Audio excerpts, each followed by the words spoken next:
Sa ilalim ng walang tigil na araw, ang daigdig ay nakahiga na bitak at paog, isang patunay ng kalupitan ng kalikasan. Ang mga kalansay na puno ay kumakapit sa langit, ang kanilang walang buhay na mga sanga ay isang malinaw na paalala ng naglahong sigla. Ang nag-iisang uwak ay nakikipaglaban sa mapang-aping init. Ang pagod ng mga pakpak nito ay nakikipaglaban sa tiwangwang na kalawakan.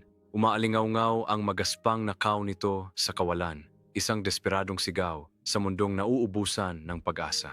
Ang bawat paghihirap ng hininga ay isang testamento sa kanyang pagkauhaw. Ang tuyo, bukas na tuka, ay isang simbolo ng kanyang desperadong kalagayan. Ang araw ay lumubog ng walang awa na ginagawang isang canvas ng kawalan ng pag-asa at pagtitiisang mundo.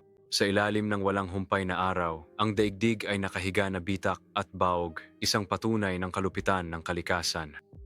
Ang mga kalansay na puno ay kumapit sa langit. Ang kanilang walang buhay na mga sanga ay isang malinaw na paalala ng naglahong sigla. Ang nag-iisang uwak ay nakikipaglaban sa mapang-aping init, ang pagod nitong mga pakpak na nakikipaglaban sa tiwangwang na kalawakan. Umaalingaw-ngaw ang magaspang na kaw nito sa kawalan, isang desperadong sigaw sa mundong nauubusan ng pag-asa.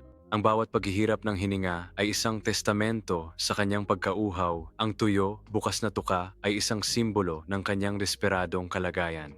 Ang araw ay lumubog ng walang awa na ginagawang isang canvas ng kawalan ng pag-asa at pagtitiis ang mundo. Sa tiros mo walang humpay na araw, ang daigdig ay nakahiga na bitak at baog, isang patunay ng kalupitan ng kalikasan. Ang mga kalansay na puno ay kumapit sa langit. Ang kanilang walang buhay na mga sanga ay isang malinaw na paalala ng naglahong sigla. Ang nag-iisang uwak ay nakikipaglaban sa mapang-aping init. Ang pagod nitong mga pakpak na nakikipaglaban sa tiwangwang na kalawakan. Umaalingaw-ngaw ang magaspang na kaw nito sa kawalan, isang desperadong sigaw sa mundong nauubusan ng pag-asa.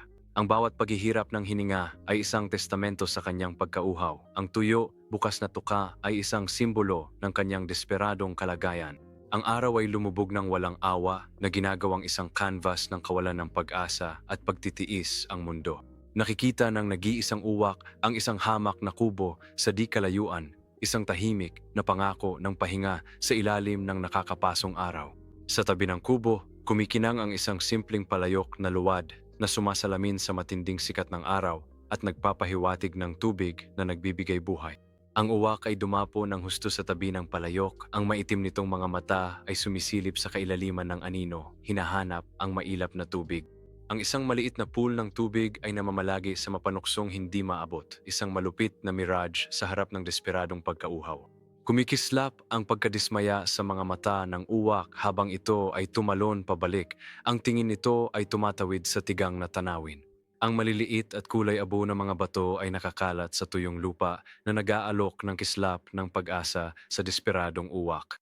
Dahil sa pangunahing uhaw, sinisimulan ng uwak ang gawain nito. Ang bawat maliit na bato ay bumababa sa palayok. Ang tunog ay pinalakas sa katahimikan.